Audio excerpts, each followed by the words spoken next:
Pokemon Legends EA, I hardly knows. But I do know that the previous Pokemon Legends game focused heavily on catching Pokemon and filling out the Pokedex, making it impossible to beat Pokemon Legends Arceus without catching any Pokemon. But what about Pokemon Legends EA? Can you beat Legends EA without catching any Pokemon? Let's find out. I honestly don't know if this is even possible, so leave a like and subscribe, or don't and complain in the comments that I said that, whatever suits you, I guess. Starting off the game, we can obtain our starter without having to throw a Pokeball at it, so I picked Totodile. The main reason why I picked Totodile is because I started with Tepig in my first playthrough of this game, and because we'll specifically need Feraligatr for a later point in this game if we're not going to catch any Pokemon. At least, so I thought. In hindsight, Chikorita might have been better, but more on that later. I named the Totodile Jack, and I'll do the generic challenge run PokeTuber thing, where I ask you guys to guess the nicknaming theme so I can farm comments. It'll be more obvious when I get more Pokemon though. After learning the basics and meeting AZ, the one man that's older than your mother, we have our very first obstacle, and we're still in the tutorial by the way, and we're already facing an obstacle. Tawny gives us 10 Pokeballs and asks us to catch this Fletchling so she can teach us how to catch Pokemon, but since the whole point of this challenge is to not catch Pokemon, I just try to chuck the Pokeballs at the ground and miss the Fletchling. Tawny then just gives me more Pokeballs, and I'm gonna assume that she has an unlimited supply and keeps giving us Pokeballs if we fail this catch, so I have no choice but to catch this bird. I'm starting to get real sick of birds ruining everything. So, can you beat Legends EA without catching Pokemon? No, because of the stupid bird not even 20 minutes into the game. Well, to be fair, this is just the tutorial, so let's move the goalpost and see if it's possible to do this challenge at least after the tutorial, and see if we can beat this game without at least using any of the Pokemon that we're forced to catch.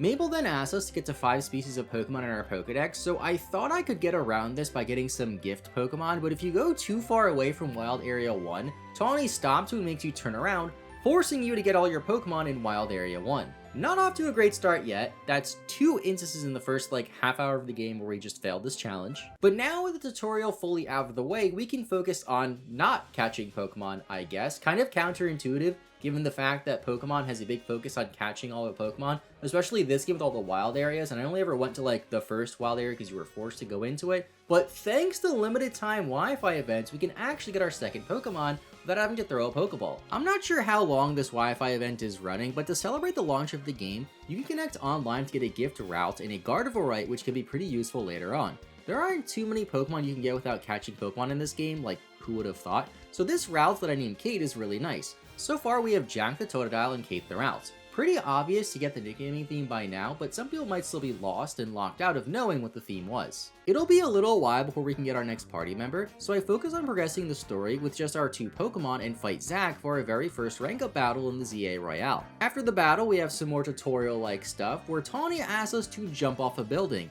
If your friend asked you to jump off a building, would you do it? I hope not, but we need to do that in order to beat the game. We eventually fight Jossie, and I thought that her fighting type to be a piece of cake for Kate, but Routes is still really low level, so I had to switch out a lot. One thing I noticed while doing this challenge was that for some reason I felt like I was getting less EXP than in my first playthrough of this game, and I'm not really sure why that was. It could have just also been because I didn't have a full party until much later in the game, and I felt like I was worse off with less Pokemon.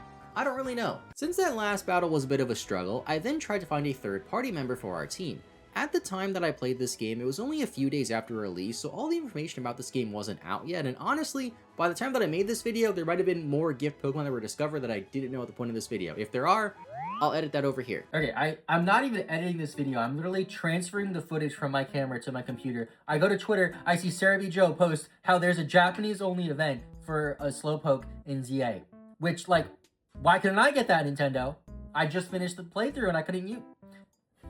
I initially thought about getting the Shiny Mareep that you can get through a side mission, but that requires you to catch a Mareep, so we can't do that. Then I decided to check out the Stone Emporium to try to get some fossil Pokemon. We're still not able to go to the Stone Emporium yet though, and despite the ethical concerns of being able to purchase a seemingly unlimited amount of rare fossils for our own personal gain, I looked more into it and realized that we need to complete Main Mission 5 for most of the game to open up to us, and I guess you could say that that's when the real game starts. The tutorial lasts until Main Mission 5. This game has a pretty hefty tutorial section to it, which really limits the specific type of playthrough. However, I can't imagine that the developers of this game ever intended people to play this game without catching any Pokemon. I guess you could say that I am quite the expert when it comes to playing games the intended way though. Instead, I go and change our clothes to give me the illusion of individuality, and go with this very simple outfit with this cool X and Y hat and bag, which is a nice callback to the Generation 6 X and Y games. We have a few more tasks to complete in the tutorial, with the most annoying one coming from Tracy. She wants us to trade her a Pikachu for her Heracross. Now, while we technically don't have to catch this Heracross as it's a trade Pokemon, there's no way to get a Pikachu without catching one ourselves, so I'll continue to move the goalpost around and chalk this up to being the tutorial, and I also decided to not use this Heracross. I'm sorry boys, or was, you carried me in my first run of this game, but I literally had to catch a Pokemon to get you, so I'll just release you into the wild of Lumio City. Not off to a great start, but after finally completing the tutorial, we can get our third party member. Unfortunately, it can't be a fossil Pokemon just yet, as we can't even resurrect the fossils till later on in the game, but instead it's everyone's favorite Kalos starter, Chespin. Yeah, no offense Chespin, but barely anybody picked you back in X and Y, but luckily for us, a grass type fits our team very nicely, so I can get her and name her Kate. You can obtain all 3 Kalos starters through side missions in this game, which don't require you to actually throw a Pokeball or catch the Pokemon, which is great. Unfortunately, the Megastones for the Kalos starters are locked by in the online ranks mode, and the only one obtainable at the time of recording is the Greninjite, but I don't have Froakie yet, and I also don't have Switch Online on the account that I'm using to play through this game, as I didn't want to reset my main save file. So no Mega Chestnut for us then, or Mega Greninja for that matter. Thanks Nintendo. All we can do now is sleep on a park bench until nighttime for the ZA Royale. These anti-homeless benches that you can pass time on will never not be funny to me. Using only 3 Pokemon in the Royale was proving to be a challenge, so I decided to look up where else we can get some more Pokemon without catching them. Fossils are still off the table for now, and you can't get Froakie until you learn how to jump with the Rotom Bone, which is a bit later on as well, so that really just left Fennekin. I named her Sun, and even though we can't get the Delphoxite, Sun proved to be a very valuable member of this team with moves like Fire Spin to cover a large area while battling, and other strong Fire-type moves. Chespin also evolved at this point into Quilladin, and for some reason Quilladin has barely any grass-type moves, so I mainly just used it to spam Rollout, which wasn't bad, but it really wasn't that great. If I wasn't doing this challenge, I don't think I would have ever gone and used Chespin in this game willingly. I know it sounds like I'm hating on Chespin. I don't hate Chespin. I remember when Chespin was first revealed in X and Y, I legitimately thought it was a fake leak, because to me it just looked like an edited version of Oshawott, and honestly, 12 years later or 13 years later, however long it's been, I don't know what I was thinking back then.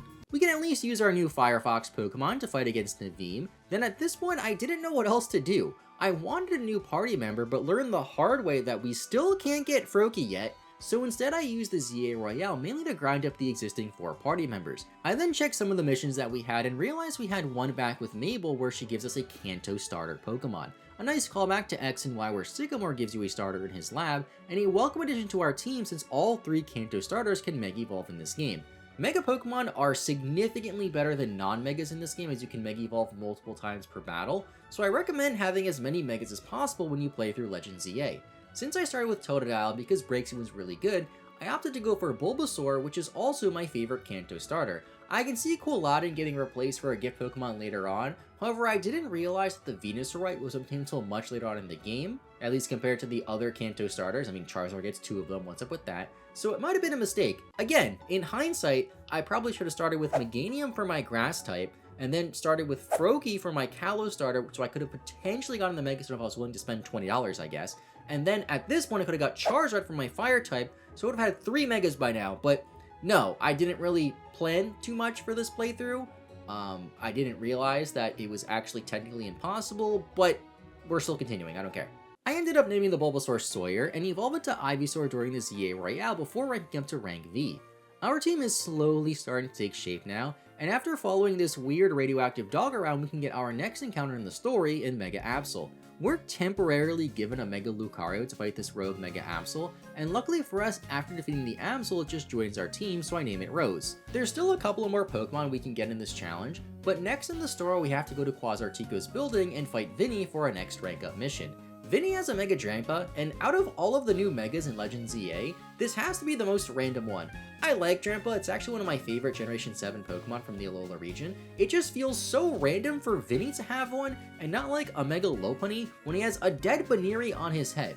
I don't know why I'm trying to reason with Vinny when he doesn't even know the alphabet, considering he thinks that F comes after V. And look at that, we got more Rogue Megas to fight, but unlike that Rogue Mega Absol, we can't add these new Rogue Megas to our team once we defeat them. We do get their Megastones though, which is useful. These Rogue Megas can be pretty tough, and I decided to grind the team up until they evolved into Feraligatr and Gardevoir. Mega Camerupt was no match since we had Mega Feraligatr, Mega Slowbro was taken care of by Mega Absol, Then Mega Victory Bell was a little bit annoying in my first playthrough, so I tried to see if I can catch a Pokemon to help me with it in this second playthrough. Since we actually can't catch Pokemon, or can't even use Pokemon that we're forced to catch, I looked around and realized we can finally resurrect those fossils. First, we have to resurrect one of the Kalos fossils for the mission to activate, so I get a Mora and name it Hurley, but put it in the PC to use a little bit later on, and as it turns out that we can use a Mora for the same exact thing I thought I needed for Alligator for, which is yet another reason why I should have started with Chikorita. Since Megas are very valuable in this game, I also got the Old Amber so we can get an Aerodactyl that I named Saeed. It has Wing Attack, which helps for Mega Victory Bell better than Gardevoir and Braixen. In hindsight, I probably should have just used Amoris for this rogue mega fight at the very least, but Mega Aerodactyl is one of my favorite megas, so I definitely wanted it on my team. I had to replace the Aladdin for Aerodactyl, but you can blame Nintendo for that since I'd rather have as many megas as possible.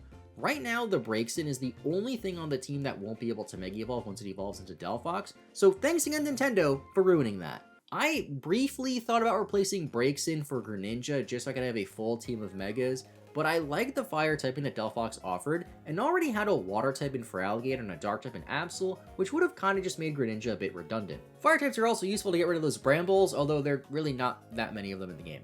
At least Ivysaur evolved into Venusaur to give us another Mega Pokemon. Then after fighting Canary, Braixen evolved into Delphox. Delphox came in handy for the rogue Mega Beedrill as I was able to use Fire Spin to take out multiple Kakunas. Banette was annoying as normal with his duplication tactics, but easy nonetheless if you managed to avoid his Confuse Ray attacks. And then we had Mega Hawlucha, which Mega Gardevoir can handle pretty nicely. While the start of this game was a bit rough for us, once I got a full team and more Mega Stones, it became much easier. Obviously, playing this game without using any Pokemon you caught yourself isn't that difficult, and we established that it is technically impossible to beat this game without catching Pokemon, but we're too far along to stop now, so I'm going to continue it. Honestly, in hindsight, this is also a Pokemon game, which tend to be pretty easy, so you could probably beat this game with one Pokemon. Maybe I'll try that later on to a ZA solo run, but for now, I've already played this game twice in a week, so I don't know. Now that we're rank E, we have to fight Ivor, who should have just been Karina in this game instead, but that's besides the point, then help him track down his lost sister, Gwyn. While we do this, I also prioritize using the colorful screws to upgrade Canary plushes to get more EXP, then use Amora to freeze the fountain so we can go in the sewer. This was the main reason why I started with Feraligatr, so I could guarantee have a Pokemon with Ice Beam. Then I realized that we could just use Amoris for this, or Froakie for this. Ice Beam is also found on the ground in this game, and isn't one of Mabel's Pokedex reward, which is great for us, as if it was a Pokedex reward, then yeah, this challenge would be literally impossible. Although I guess you could argue it already is literally impossible. Then in the sewer, we have a huge problem.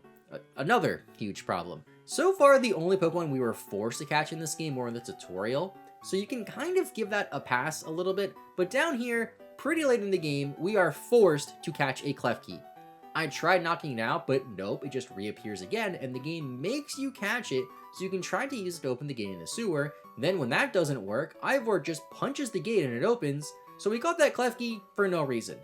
I'm releasing it. At least we can fight Ivor with his cool Mega Phalanx, meet Philippe of the Rust Syndicate with his Metal War Greymon, and prepare to fight some more rogue Mega Pokemon. Those Megas were Mega Mawile and Mega Ampharos, which weren't too bad for us, then Mega Barbaracle. I had so much trouble in my first playthrough with Mega Barbaracle that I needed to catch a Mega Victory Bell, an Alpha Victory Bell nonetheless, just to get through it.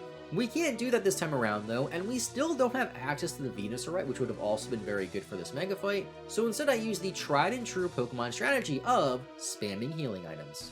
Like I've been saying, this was my second playthrough of the game, so I knew the tricks each rogue Mega would use, and despite being a bit underleveled this time around, I actually had an easier time with these rogue Megas compared to my first run, despite not being allowed to catch Pokemon, or at least not being able to use Pokemon that I caught and only catching Pokemon that I'm forced to catch, which is a very convoluted title, so the title is probably just going to be like Pokemon ZA without catching Pokemon. I don't know. There's a lot of ways I could phrase this video, and every single one of them is technically wrong. Anyway, I then looked around to see what other Pokemon we can add to the team. Aside from Greninja, there's no other Megas we can add, but there is this random mission that gives you a Galarian Stunfisk. Honestly, not really a bad Pokemon for this point of the game, especially against the next Canary fights. But that mission isn't open up for us right now, and by the time it does, we won't really need it, as the Galarian Stunfisk will be level 38, which will be a bit under level by the time we get it. Instead, I just focused on leveling up our current team to fight Corbeau, who I nearly lost to, in order to clear up some of Tawny's debts. Not sure why this is my problem, but at least we're rank C now and almost done with this game. Next, we have some more rival fights, but much like rival fights in the other Kalos game, these rivals suck.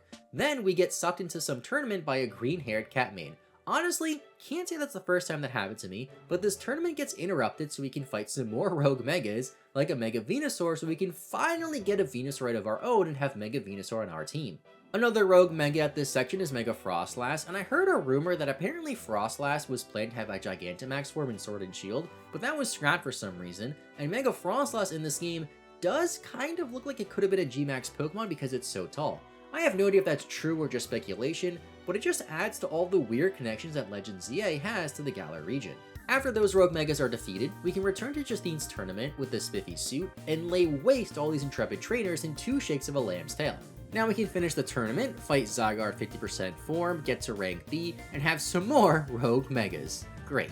I almost lost to the rogue mega Starmie just walking about, and now we can prepare to fight Gershom for rank A. Before we can do that though, I got lost in Lysander's lab for like 30 minutes before clearing it out. Even though the first time I played through this game, I went right through it in 5 minutes, so I don't know why, the second time I played through it like 3 days later I got lost. And then we can fight Gershom of Team Nouveau Flare, or whatever it's called, his Mega Charizard, before we can focus on saving the world. Minor tangent here, I don't understand why Gershom had a Mega Charizard when he should have had Mega Pyroar. Mega Pyroar, by the way, might be one of my top 5 favorite megas. I think it looks really nice, especially the shiny form. But I feel like Grizel should have had Charizard, and then Gershom should have had Pyroar. Or maybe one had Charizard, actually one has Charizard. I don't know.